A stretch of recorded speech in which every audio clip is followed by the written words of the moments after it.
जब वो यहाँ रिटर्न आएंगी तो सीधा जेल जाएंगी। आइए आइए पधारिए और जेल जाइए। उनकी वजह से बहुत लोग बहुत परेशान हुए हैं। मुझे बस खुशी है कि राखी को अपने किए की कुछ तो सज़ा मिल रही है। बाकी वो सुधर जाए, पश्चाताप होना बहुत ज़रूरी है। राखी जो गायब है इतने टाइम से, कितना रिलीफ फील कर रही है इस चीज़ को देखकर, बिकॉज वो है नहीं यहाँ पर। कहीं ना कहीं उन पर उनका जो बेल है वो रिजेक्ट हो गया है, दूर है, वो बहुत परेशान हो रही है मुंबई आने के लिए। इस चीज़ से कितना रिलीफ है? देखिए उनकी परेशानी से मुझे कोई लेना देना नहीं है, क्योंकि उनकी वजह से बहुत लोग बहुत परेशान हुए हैं। खासकर मैं बहुत परेशान हुई थी जब मेरे बारे में इस तरह की चीज़ें सुनना भी बहुत अच्छा नहीं लगता। उसमें मुद्दे में जाएंगे नहीं, लेकिन मुझे अच्छा लग रहा है कि जो हमारी लॉ का जो हमारा सिस्टम है, हमारा कानून का सिस्टम है, I am very impress that is actually working to get somebody who should not be roaming around outside। कुछ एक्शन लिया जा रहा है। तो कभी कभार इंसान को ना डिसिप्लिन होने के लिए और सुधरने के लिए ये सारी चीज़ें होनी ज़रूरी हैं। वरना अगर हम हमेशा किसी इंसान को माफ़ करते रहें, हाँ माफ़ करते रहे, वो गलतियाँ पे गलतियाँ करता रहेगा, दूसरों की ज़िंदगी ख़राब करते रहेंगे, तो punishment is not hatred, punishment is a chastisement from God, from God, from universe, ताकि आप सुधरे, आप समझे कि कुछ चीज़ें सही नहीं हैं। दूसरे की ज़िंदगी, दूसरे की इज़्ज़त को भी दूसरे का भी सोचना चाहिए ना। आप अपना खुद अपना कुछ भी कर रहे हैं तो आप एक्स हस्बैंड आए हैं सपोर्ट में, रितेश इज योर, जो उनके केस को देख रहे हैं, एंड सम्मन भेजा है उन्होंने आदिल को, उनके बेल रिजेक्शन के लिए सम्मन भेजाए गए हैं। इस बारे में क्या कहना है? हाँ देखा मैंने उनको, लेकिन मेरा तो उनके साथ कोई लेना देना नहीं है, ना मेरा उनके साथ कोई वैर है या कुछ, तो मैं उस विषय में कमेंट ही नहीं करूँगी। मुझे बस खुशी है कि राखी को अपने किए की कुछ तो सज़ा मिल रही है ना। तो बस मुझे उस चीज़ की खुशी है कि मैंने स्टेप लिया तो बाकियों ने भी कुछ स्टेप लिया, सब हम कुछ तो हो रहा है। बाकी वो सुधर जाए, पश्चाताप होना बहुत ज़रूरी है। आपको पनिशमेंट भी मिलती रहे, आप सुधरेंगे भी नहीं, पश्चाताप भी नहीं करेंगे, तो ज़िंदगी आगे नहीं बढ़ती है। ज़िंदगी का मतलब है कि हमारे अगले पिछले जो गलतियां हैं हम उनको सुधार के आगे बढ़े और नया कुछ करें अपने लाइफ के साथ। लेकिन वो क्योंकि इतने वक्त से ही मुंबई में नहीं है और वहाँ बैठकर वो पूरा भरी हुई है, लगता है कि जब वो यहाँ पर रिटर्न आएंगी तो आग की तरह और ज़्यादा स्ट्रॉन्ग। जब वो यहाँ रिटर्न आएंगी तो सीधा जेल जाएंगी।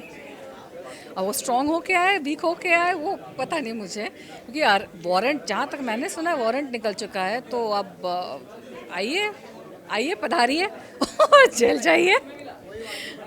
मोमेंट कैसा? देखिए मैं ना अपने दिल में ना नफ़रत किसी के लिए नहीं रखती हूँ। मुझे जो लगता है सही करना चाहिए मैं वो करती हूँ।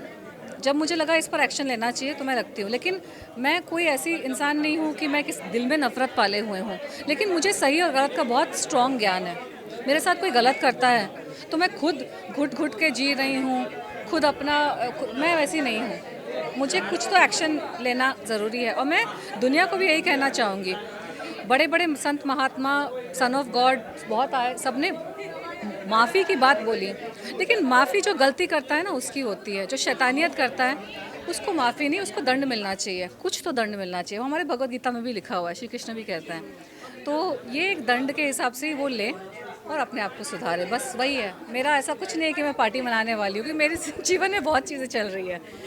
हमें भी अपने आप को सुधारना पड़ता है, हमारी भी चीज़ें चल रही है। तो क्या किसी और को लेकर बैठे रहे, उसको दिमाग में लेकर नहीं बैठती मैंने किसी को ये अधिकार ही नहीं दिया है कि मेरे दिल, दिमाग और जहन में विराजमान होकर बैठ जाए। मैं अपना कुछ कुछ कर रही हूँ, उसमें मैं बिजी रहती हूँ, आगे काम भी करूँगी। अभी होप टू सी यू, जल्दी से हम देखें आपको। हम तो एक्साइटेड ही रहते हैं हमेशा आपको देखने के लिए। वो हाँ, मैं भी एक्साइटेड रहती हूँ अपने आप को देखने के लिए, लेकिन मैं रब रखा हूँ। मेरी ज़िंदगी सच में कई बार मुझे ऐसा लगता है कि मेरे हाथों में चीज़ें नहीं होती है। मैं अपना बेस्ट करती हूँ जो भी मुझे करना है। जैसे कुछ महीनों पहले जब ये FIR वगैरह हो रहा था, मुझे नहीं पता था उसका परिणाम क्या निकलेगा, लेकिन अब अच्छा निकल रहा है। तो वैसे काम काज को लेकर, बाकी चीज़ों को लेकर भी तो एक चीज़ नहीं हो रही होती तो दूसरा कुछ अच्छा हो रहा होता है मेरी लाइफ में, साधना वगैरह। तो जो होगा अच्छा होगा। 2024 is a very good year guys.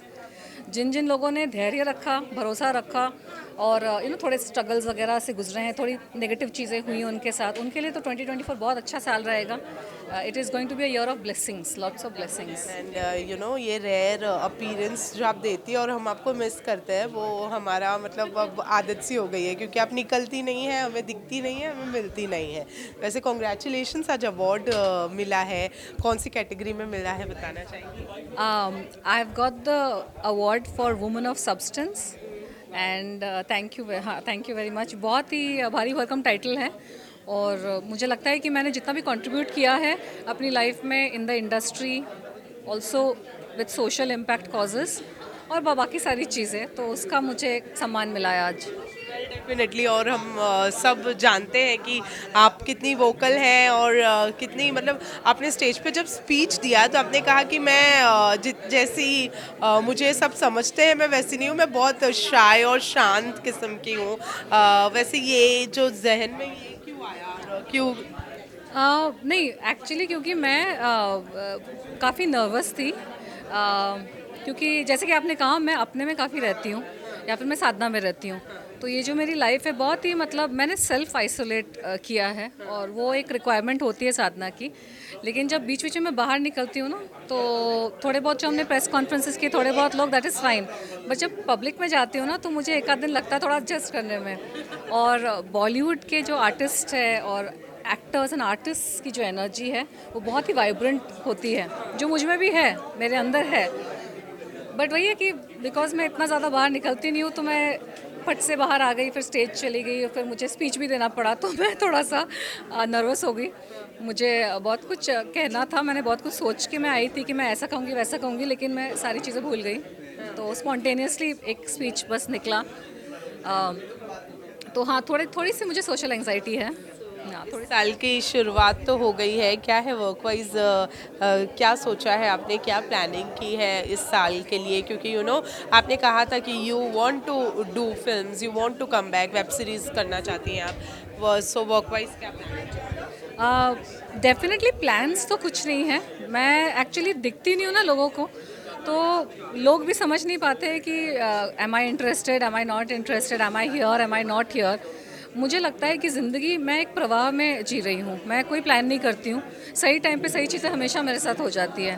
तो अभी कुछ सालों से माहौल ऐसा चल रहा था कि साधना की चीज़ें ज़्यादा हो रही थी, वो सारे अपॉर्चुनिटीज़ ज़्यादा आ रहे थे.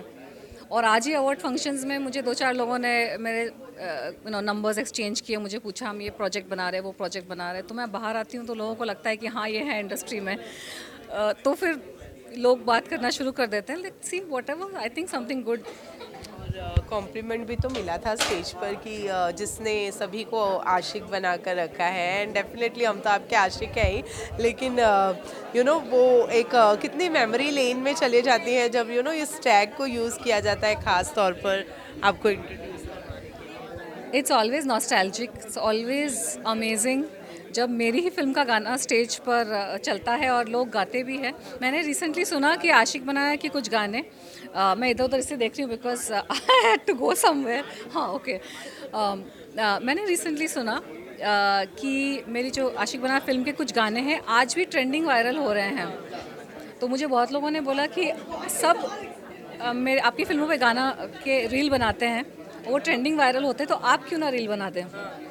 तो कुछ ऐसी तैयारी कर रहे हैं हम लोग.